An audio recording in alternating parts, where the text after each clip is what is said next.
સરકાર અને ઉદ્યોગ સામેની ગૌચર જમીન બચાવવાની લડતમાં હાઈકોર્ટ આપેલ નવી નાળ ગામ તરફી ચુકાદાને ઐતિહાસિક જીત ગણાવતા ગજુભા જાડેજા।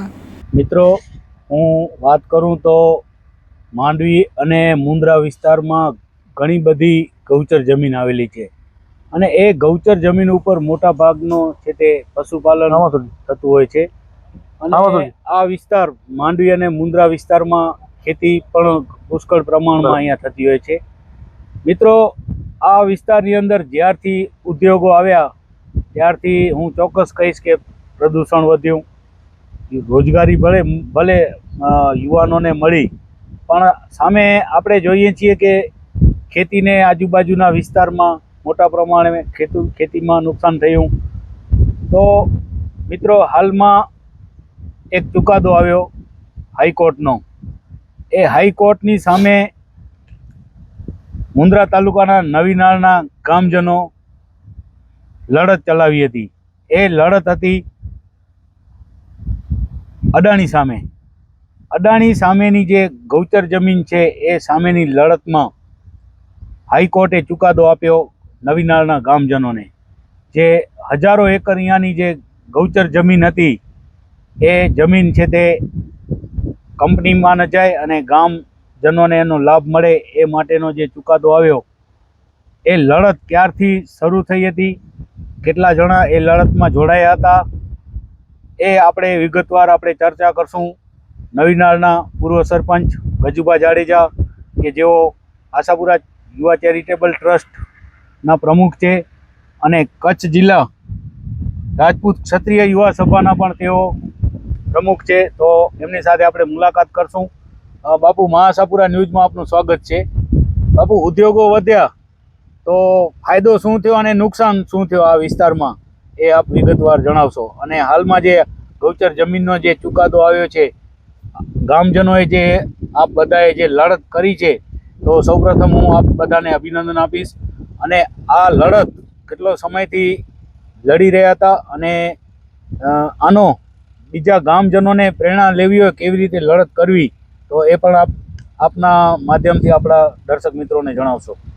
પ્રથમ તો આપે કહ્યું કે ઉદ્યોગોના ફાયદા અને ગેરફાયદાના અલગ અલગ આપણે દ્રષ્ટિકોણથી જોઈ શકીએ કે ભાઈ એના ફાયદા અને નુકસાન શું છે। એ ઘણા લોકોને ફાયદા થતા હોય, ઘણા લોકોને નુકસાન થતું હોય, અને અત્યારે પ્રોપર આપણે જે વાત કરી રહ્યા છીએ ગૌચર જમીન, જે ગઈકાલે હાઈકોર્ટ એક મીડિયાની અંદર ને ઘણી બધી જગ્યાએ જોવા મળ્યું કે 108 હેક્ટર જમીન અદાણી પાસેથી પાછી લઈ અને નવી નાળ ગામને ગૌચર તરીકે આપવી।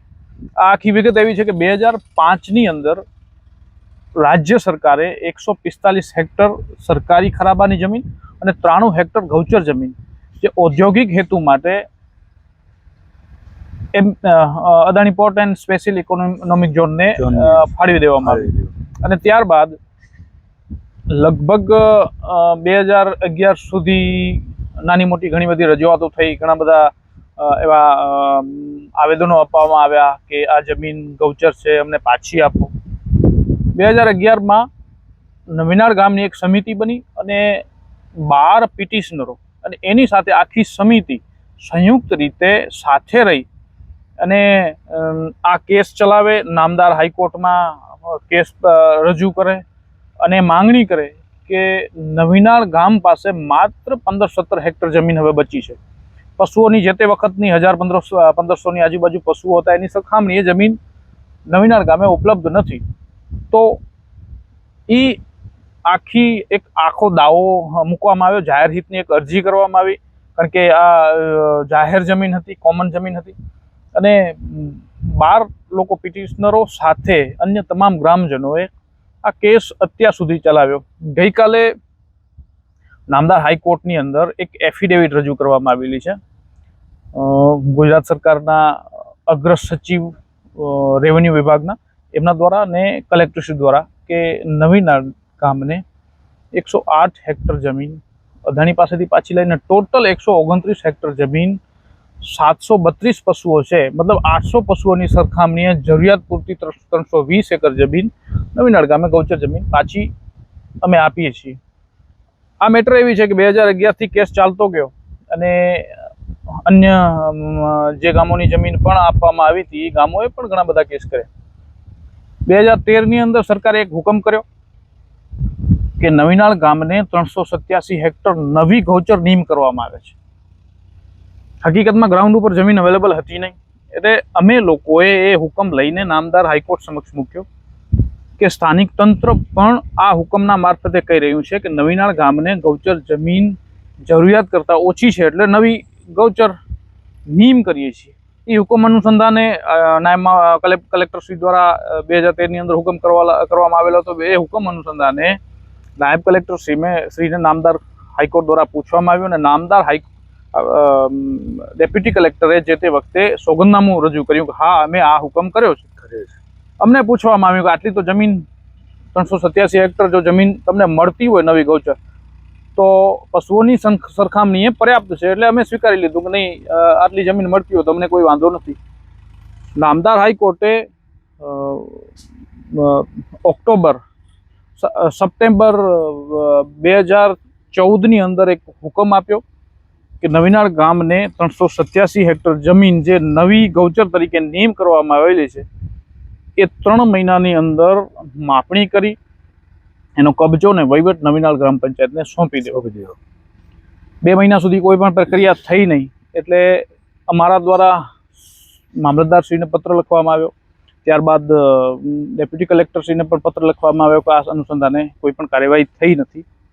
અને એ બાદ અમે કન્ટેમ્પ ઓફ ધ કોર્ટ કર્યું કે નામદાર હાઈકોર્ટના હુકમનો ક્યાંક અનાદર થઈ રહ્યો છે.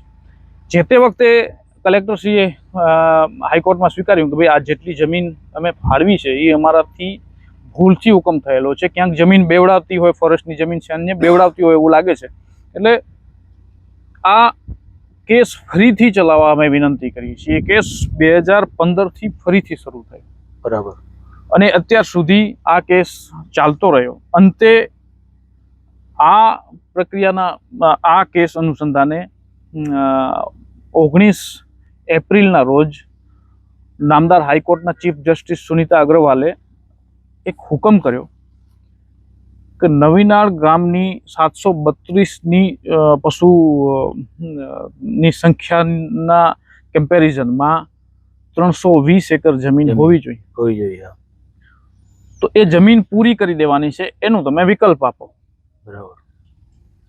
એનાથી આગળની તારીખમાં ડેપ્યુટી કલેક્ટર અને કલેક્ટરશ્રી અને સાથે એ પણ કહ્યું કે ભાઈ અગ્ર સચિવ રેવન્યુ અને કલેક્ટરશ્રી કચ્છને બંનેને સંકલનમાં રહી અને પોતે એફિડેવિટ રજૂ કરે અને વિકલ્પ આપે કે નવીનાળ ગ્રામ પંચાયતને જમીન ક્યાં આપવાની છે.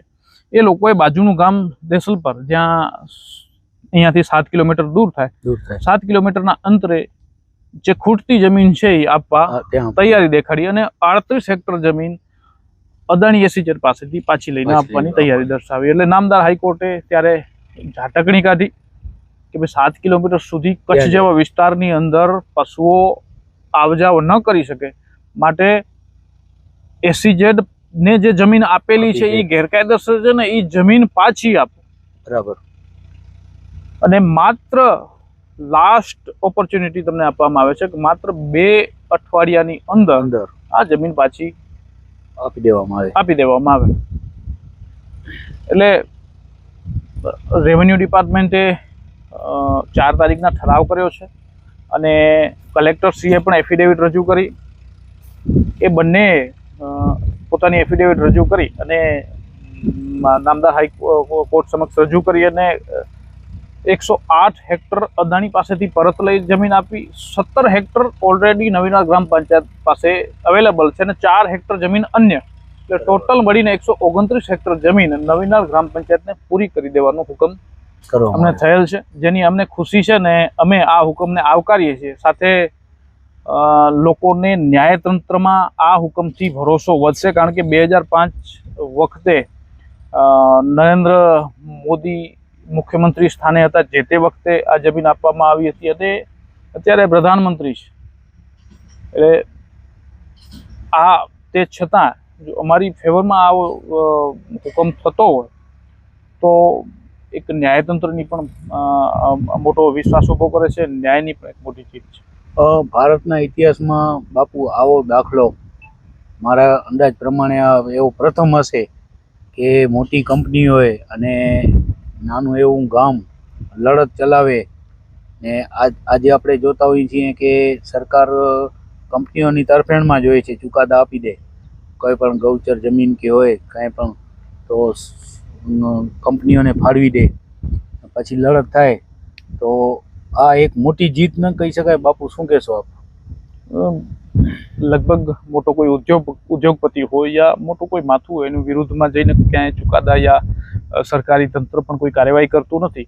આ એક મહત્વનો ચુકાદો છે ને સૌથી મોટી જીત છે. આપે કહ્યું એ પ્રમાણે ભારતની અંદર એક એક્ઝામ્પલ આપી શકાય એ પ્રકારનો ચુકાદો છે. 100% લોકોને ન્યાયિક પ્રક્રિયામાં વિશ્વાસ વધશે આ ચુકાદાથી. બાપુ, આ વિસ્તાર આપણો નવી નળનો છે એ ઔદ્યોગિક આ બાજુ વધારે છે, જોઈએ છીએ આ વિસ્તારની અંદર. સામે ખેતીનો પણ વિકાસ આપણે જોઈએ છીએ, ખેતી પણ વિપુલ પ્રમાણમાં અહીંયા જોવા મળે છે. બાપુ, આપણે વાત કરીએ માંડવી તાલુકાની, કાટડા ગામની અંદર પણ ગૌચર જમીન ઘણી બધી છે. પશુપાલન ઉપર મોટા ભાગે આ ગામ કાટડા નભી રહ્યું છે. ત્યાં પણ આ પોઝિશન છે. ગૌચર જમીન છે તે સરકાર છે તે એરસ્ટ્રીપને ફાળવી રહી છે. ત્યાં પણ ગામજનો લડત ચલાવી રહ્યા છે. તો બાપુ, આ આપણી જે લડત હતી એમને લડત કેવી રીતે આમાં આવી સફળ થઈ શકે? ગૌચર જે એમની કાટડા ગામની જે ગૌચર જમીન છે એ આપનો એક ઉદાહરણ એમને જો મળી જાય, આ એક પ્રેરણારૂપ છે, તો એના માટે એમને લડત માટે શું કહેશો? અમારો જે નામદાર હાઈકોર્ટે જે 19 એપ્રિલના જે હુકમ કર્યો છે એની બાદ રાજ્ય સરકારે અને કલેક્ટરશ્રીએ જે પણ પ્રક્રિયા કરી છે, જે પણ એફિડેવિટ રજૂ કરી છે, ઠરાવ પણ કર્યો છે કે જમીન પાછી આપવામાં આવે છે, એનું અનુસંધાને એને કોર્ટ કરી અને આ લોકો કલેક્ટરશ્રીને રજૂઆત કરી શકે કે ભાઈ ગૌચર જમીન ઔદ્યોગિક હેતુ માટે ન આપી શકાય એ પ્રકારનું આપણે ચીફ જસ્ટિસે પણ કોર્ટની અંદર કહેલું છે. ગૌચર જમીન આપવી એ ગેરકાયદેસર છે. એ હુકમને કોર્ટ કરી એક હુકમને લઈ જઈને અરજી કરી શકે અને એ બાબતે જો કદાચ તે છતાંય એમને જમીન પાછી ન મળતી હોય તો આગળની પ્રક્રિયા જેમ અમે ચલાવી એ કરી શકે. અને હજી પણ અમારા માટે ઘણી બધી લાંબી લડાઈ છે. અમે લગભગ 14 વર્ષથી લડી રહ્યા છીએ. 14 વર્ષથી. અને લાંબી લડાઈ લડો ને તો 100% પરિણામ આવી શકે. બાપુ, આ લડતમાં આપની સાથે કોણ કોણ જોડાયેલા હતા 14 વર્ષ પહેલા, અને હાલમાં બાપુ શું પ્રોસિજર છે? કદાચ આ સુપ્રીમ કોર્ટમાં કેસ જાય તો ત્યાં સુધીની લડત શું ચાલુ રહેશે? મારી સાથે આખા ગામની એક સમિતિ છે અને સાથે સાથે 12 પિટિશનરો મહત્વના મારી સાથે રાણુભા છે કે શરૂઆતમાં જ્યારે અમે કરીએ કે એમાં ભાંગફોડ પણ થઈ છે, અમુક લોકો તૂટી પણ ગયા છે, પણ અમે બંને સતત, કારણ કે મુખ્ય જવાબદારી અમારી હતી કેસ ચલાવવો, વકીલ સાથે સંકલન કરવું, હાઈકોર્ટમાં તારીખોમાં ઉપસ્થિત રહેવું, એ અમારી જવાબદારી હતી. અને અમે સતત તારીખો ઉપર જ્યારે હેરિંગ ચાલતી ત્યારે અમે ત્યાં ઉપસ્થિત રહી અને વકીલને પણ પ્રોત્સાહિત કર્યા છે અને આ કેસ ઉપર પણ સંપૂર્ણ નજર રાખી છે. અને સંપૂર્ણ ગામે પણ અમને સારો એવો સાથ સહકાર આપ્યો છે, જે થકી આ પરિણામ મળ્યું છે. અને ભવિષ્યમાં કદાચ સુપ્રીમ કોર્ટમાં પણ આ ચુકાદાને કોઈ ચેલેન્જ કરશે તો સ્વાભાવિક છે વળી એ લડાઈ 14 વર્ષથી લડી રહ્યા છીએ, હજી પણ આગળ લડતા રહેશું. મિત્રો, પોતાના હક માટે લડવું એ આપણો અધિકાર છે. આ નવીનાળ ગામે આખા આપણા દેશને એક શ્રેષ્ઠ ઉદાહરણ પૂરું પાડ્યું. સરકાર અને ઉદ્યોગો સામે કેવી રીતે લડવું એ આપણે અહીંયા જોઈ શકીએ છીએ. ગૌચર જમીન એ પણ કોઈ પણ ભોગે ઉદ્યોગોને ન આપવી અને લડત કરવી 14 વર્ષથી, આ મિત્રો નાની સૂની વાત નથી. બાપુ, હું એક ચોક્કસ વાત કરીશ કે એ સમય દરમિયાન આપણી સામે કેવા પડકારો આવ્યા હતા. કારણ કે ઉદ્યોગો સામે લડવું, સરકાર સામે લડવું, પડકારો પણ આવતા હોય, તો આફતો કેવી આવી હતી એ પણ આપણા દર્શક મિત્રોને જણાવશો? ઘણી બધી, કારણ કે 2005માં જમીન આપવામાં આ મિત્રો નાની સૂની વાત નથી. બાપુ, હું એક ચોક્કસ વાત કરીશ કે એ સમય દરમિયાન આપણી સામે કેવા પડકારો આવ્યા હતા. કારણ કે ઉદ્યોગો સામે લડવું, સરકાર સામે લડવું, પડકારો પણ આવતા હોય, તો આફતો કેવી આવી હતી એ પણ આપણા દર્શક મિત્રોને જણાવશો? ઘણી બધી, કારણ કે 2005માં જમીન આપવામાં આવી એ બાદ જે તે વખતે પંચાયત હતી એને કોઈ પણ પ્રક્રિયા ખાસ કોઈ કરી નહીં કે જમીન પાછી એમને મળવી જોઈએ. ગૌચર જમીન પશુઓની સરખામણીએ પર્યાપ્ત નથી, ગામની અંદર પણ વાદ વિવાદ વિભાજનો ઊભા થયા પછી એક પિટિશન જેમાં દાખલ કરવામાં આવી એની અંદર પણ અમુક લોકો સરકાર તરફે યા ઉદ્યોગ પક્ષે રહીને ક્યાંક ક્યાંક જ અમારો વિરોધ કરવામાં આવ્યો. 2015ની અંદર મેં આપને કહ્યું કે 2014માં જે હાઈકોર્ટનો ચુકાદો આવ્યો તે વખતે કારણ કે જે 387 હેક્ટર જમીન આપવાનો હુકમ જે કર્યો હતો એ હુકમ કર્યો હતો ડેપ્યુટી કલેક્ટર અને કલેક્ટરે. તો જમીન માપી દેવાની જવાબદારી એમની થાય અને હાઈકોર્ટનો 2014ની અંદર એ સંદર્ભે ચુકાદો આવ્યો. જમીન ગ્રાઉન્ડ ઉપર અવેલેબલ હતી નહીં ત્યારે અમે કન્ટેમ્પ્ટ ઓફ ધ કોર્ટ ન કરીએ એના માટે અમને દબાવવામાં આવ્યો. મેં પ્રેસ કોન્ફરન્સ પણ જે તે વખતે કરેલી હતી કે જે તે વખતના કલેક્ટર મહેન્દ્ર પટેલે મને બોલાવી અને સમજાવટના પ્રયત્ન કર્યા, કન્ટેમ્પ્ટ ઓફ ધ કોર્ટ ન કરો. હું ન માન્યો, અમે પિટિશનરો ન માન્યા તો આ આખા કેસને લીડ હું કરી રહ્યો હતો તો મારી પાસા તળે જેલ મોકલવામાં આવ્યા. અને જે તે વખતના જે બી પાર્ટીવાળા જસ્ટિસ હતા એમને મને માત્ર થોડા સમયની અંદર મુક્ત કર્યા અને સ્પષ્ટ કહ્યું કે આ કિન્નાખોરી આધારિત એમને પાસા કરવામાં આવેલી છે. એ બાદ મેં પ્રેસ કોન્ફરન્સ કરીને ખુલાસાઓ પણ કર્યા હતા કે શું કામ મારી પાસા કરવામાં આવી અને ક્યાં ક્યાં અમને હેરાનગતિ થાય છે. એ બાદ પણ અત્યાર સુધી લડવામાં ઘણું બધું અમને ભોગવવું પડ્યું છે અને ઘણું બધું અમે લડાઈ લડો એના માટે ગાયો માટે તો ખાસ, ગૌચર માટે તો ખાસ આપણે લડાઈ લડતા હોઈએ ત્યારે ઘણી બધી નુકસાની, કારણ કે સામે સરકાર પક્ષ પણ છે. આ કેસ 2015 પછી નવીનાળ વર્સિસ સરકાર બની ગયો હતો એટલે અત્યાર સુધી જે ચાલ્યો છે એ પ્રકારે ઘણી બધી અમને હેરાનગતિ થઈ છે. રૂપિયાનો પણ ઘણો બધો ખર્ચ થયો છે અને ખાસ અમારા વકીલ આનંદભાઈ યાજ્ઞિકનો પણ આભાર માનશું કે 14 વર્ષ સુધી સતત ક્યારે પણ ફીની માંગણી કર્યા વગર આ કેસ લડ્યા છે. વાહ મિત્રો, આ એક નોંધનીય બાબત છે કે વકીલ પણ આગળ આવ્યા, કેસ લડ્યા અને ફી પણ ન લીધી અને કેસ લડ્યા. અને આજે જ્યારે ઐતિહાસિક ચુકાદો આવ્યો, લડાકુ નેતા ગજુભા જાડેજા એ આપણી સાથે છે.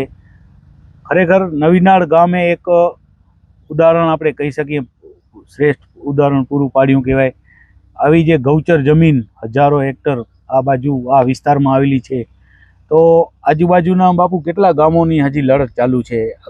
એક જ નવીનાળ આપણું ગામ છે કે બીજા ગામો? છેલ્લે લગભગ નવીનાળ ગામ બચ્યું હતું જે અત્યાર સુધી આ બાબતે લડત ચલાવતું હોય ગૌચર પાછી લેવા બાબતે, અને જીત્યું હોય તો માત્ર નવીનાળ ગામ છે. બાકી લગભગ કોઈ ગામોને જમીન પાછી મળી નથી, કારણ કે આ લાંબી લડાઈ છે, લાંબુ ઘણું બધું લડવું પડતું હોય છે. એના કારણે પરિણામ આવ્યો છે ક્યાંક અમારા સદભાગ્ય છે, ક્યાંક ગાયોના સદભાગ્ય છે અને એ કારણોસર અમે આ જીત મેળવી શક્યા છે. આમાં બાપુ મેં હમણાં જોયો કાઠડા ગામની અંદર જે એર સ્ટ્રીપની જે જમીન ફાળવવામાં આવેલી છે એમાં બાપુ ઘણો બધો સરકારે, કલેક્ટરે ખોટા એમાં નિર્ણયો આપ્યા છે. તો આમાં જે ઉદ્યોગોને જે જમીન ફાળવવામાં આવે છે સરકારનો ને તંત્રનો, આમાં શું લાગે છે, રોલ કેવો લાગે છે? આમાં તટસ્થ નિર્ણય હોવો જોઈએ. એક તરફી જે નિર્ણય આપે છે ઉદ્યોગો તરફી, આવું શું લાગે છે તમને? ન હોવું જોઈએ. આપણે ઉદ્યોગોનો વિરોધ ન કરવો જોઈએ, અમે નથી કરતા ખાસ ક્યાં પણ. ઉદ્યોગો આવતા હોય તો એ પર્યાવરણનું ધ્યાન રાખી ગૌચર જમીન ના આપી અને એવા વિસ્તારની અંદર ઔદ્યોગિકરણ થવું જોઈએ જે વિસ્તાર બંજર વિસ્તાર અને ગૌચર જમીન એર સ્ટ્રીપ માટે આપવી એ બિલકુલ અયોગ્ય નિર્ણય છે એવું માનું છું. અને અન્ય ઘણી જમીનો છે અને એ વિસ્તારની અંદર મને નથી લાગતું કે એર સ્ટ્રીપની ક્યાં જરૂર છે, કેમ કે એટલું ટ્રાન્સપોર્ટેશન પણ લોકોનું નથી. તો આ નિર્ણય બિલકુલ અયોગ્ય છે અને આના માટે ઘણી વખત સરકાર યા ઘણા મોટા માથાઓના ઈશારે આવા ઓર્ડર થતા હોય છે. ખાસ બાપુ આપણે અંતિમ તરફ જ્યારે હવે જઈ રહ્યા છીએ ત્યારે ઘણા આપણા ગામડાઓ દેશની અંદર હશે કે જેઓ ઉદ્યોગો સામે લડતા હશે, સરકાર સામે લડતા હશે. આ એક ચુકાદો ઐતિહાસિક કહી શકીએ, આ નવીનાળ ગામની જીત છે. આ ચુકાદો ખરેખર હાઈકોર્ટે જે આપ્યો છે એ આપણે હાઈકોર્ટને પણ બિરદાવશું. એમની જે તટસ્થ ભૂમિકા રહી છે. તો બાપુ, શું આપણા દર્શક મિત્રો અત્યારે જોતા હશે આ આશાપુરા ચેનલના માધ્યમથી, કચ્છ ગુજરાતમાં ટીવીના માધ્યમથી, યુટ્યુબના માધ્યમથી, દેશ વિદેશમાં પણ આપણા ઘણા બધા દર્શક મિત્રો જોતા હશે, તો શું પ્રેરણા આપશો બાપુ? કેવી રીતે આમાં આપણે આગળ વધી શકીએ? અમે 14 વર્ષથી લડી રહ્યા છીએ અને 14 વર્ષના અંતે, આમ તો જો કે 2005થી લડાઈ અમારી ચાલુ છે, પણ 14 વર્ષ નામદાર કોર્ટની અંદર અમે લડી રહ્યા છીએ. 14 વર્ષના અંતે આ હુકમ આવ્યો છે. આ હુકમ જે પણ સરકાર સામે યા ઉદ્યોગો સામે લડતા હોય એમના માટે પ્રેરણા રૂપ છે. અમારી લડાઈ પ્રેરણા રૂપ છે અને લોકોમાં એક ન્યાય પ્રત્યે કે ન્યાયતંત્ર હજી જીવિત છે આ દેશની અંદર એવી લોકોને વિશ્વાસ ઊભો થયો છે. એ મોટી પ્રેરણા છે. તો દર્શક મિત્રો, આ હતા આજે આપણી સાથે ગજુભા જાડેજા.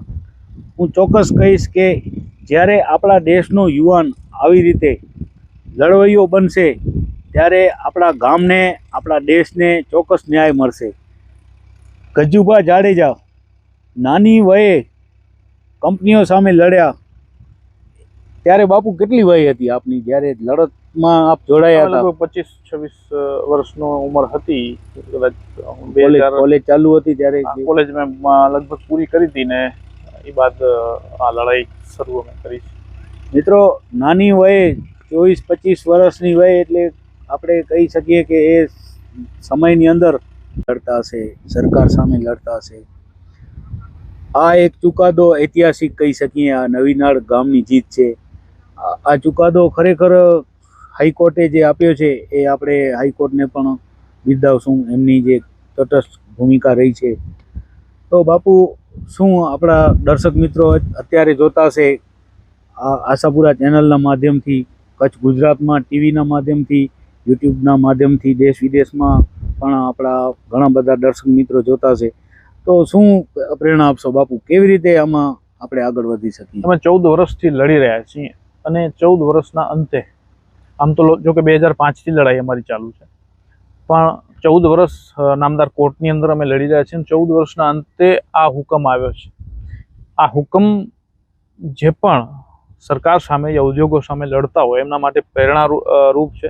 અમારી લડાઈ પ્રેરણા રૂપ છે અને લોકોમાં એક ન્યાય પ્રત્યે કે ન્યાયતંત્ર હજી જીવિત છે આ દેશની અંદર એવી લોકોને વિશ્વાસ ઊભો થયો છે. એ મોટી પ્રેરણા છે. તો દર્શક મિત્રો, આ હતા આજે આપણી સાથે ગજુભા જાડેજા. હું ચોક્કસ કહીશ કે જ્યારે આપણા દેશનો યુવાન આવી રીતે લડવૈયો બનશે ત્યારે આપણા ગામને, આપણા દેશને ચોક્કસ ન્યાય મળશે. ગજુભા જાડેજા નાની વયે કંપનીઓ સામે લડ્યા ત્યારે બાપુ કેટલી વય હતી આપની જ્યારે લડતમાં આપ જોડાયા હતા? લગભગ 25-26 વર્ષનો ઉંમર હતી. કોલેજ ચાલુ હતી ત્યારે? કોલેજ મેં લગભગ પૂરી કરી હતી ને એ બાદ આ લડાઈ શરૂ અમે કરી છે. મિત્રો, નાની વયે 24-25 વર્ષની વયે એટલે આપણે કહી શકીએ કે એ સમયની અંદર ઉદ્યોગો સામે લડવું અને ઝૂકવું નહીં, ઘણી બધી મુસીબતોનો સામનો કર્યો, લડ્યા ગજુભા. મિત્રો, સાચો માણસ હોય જ્યારે ઉદ્યોગો સામે, સરકાર સામે લડતો હોય તો અનેક આફતોનો પણ સામનો કરવો પડતો હોય. પાસાની કલમ લગાવવામાં આવી, એમાંથી પણ બાપુ છે તે એમને ન્યાય મળ્યો અને એમાંથી બાપુ એમાં એ જે પાસાની કલમ હતી એ દૂર કરવામાં આવી. તો આવી રીતે આપણે ઉદ્યોગો સામે આપણી જે ગૌચર જમીન હોય, આપણી ખેતી હોય, એને બચાવવા આપણે જો લડીએ તો આપણા ગામને, આપણા દેશને ન્યાય અપાવી શકીએ. તો આ ઇન્ટરવ્યૂ દર્શક મિત્રો આપને કેવો લાગ્યો, આપના સૂચનો અમને જણાવશો. અને ખાસ આ નવીનાળ ગામ એ મુન્દ્રા તાલુકાનું એવું નાનું એવું ગામ છે, ખેતી પ્રધાન ગામ છે, અને આ ગામની અંદરથી આપણે પ્રેરણા લઈએ. આપણે આપણા જે હકો છે, આપણા ખેતીના હકો હોય, આપણી માં કહેવાય, આપણે ગાય માતાને ભલે હજી સરકારે, આપણા વડાપ્રધાને આપણા જે હિન્દુઓની આપણી માતા કહેવાય, રાષ્ટ્રમાતા ભલે હજી જાહેર નથી થઈ, પણ હું ચોક્કસ કહીશ સરકારને, પણ જ્યારે જ્યારે ગૌચર જમીન ઉપર કોઈ પણ એ જમીનને હડપવાની પેરવી કરતું હોય ત્યારે એની સામે સરકારને હું એક ચોક્કસ વિનંતી કરીશ કે આવી આ જમીન છે તે તમે ના આપો, તો ગામની જે આજીવિકા છે એ કાયમ રહે. તો એ જ અભ્યર્થના સાથે હું પરેશ જોશી, મહાઆશાપુરા ન્યૂઝ ચેનલ, નવી નાળ, મુન્દ્રા, કચ્છ. સ્ટાફ જોઈએ છે. મીડિયા ક્ષેત્રે કારકિર્દીનું ઘડતર કરવા માંગતા યુવાનો માટે સુવર્ણ તક. ન્યૂઝ એન્કરિંગ કરી શકે તેવા એક મેલ, ન્યૂઝ એડિટિંગ માટે એડોબ પ્રીમિયરના અનુભવી 2 મેલ, માર્કેટિંગ કરી શકે તેવા ઉત્સાહી 1 મેલ. સંપર્ક 97 252 061 24 26. તમામ સ્ટાફ ભુજ કચ્છ ઓફિસ માટે જોઈએ છે.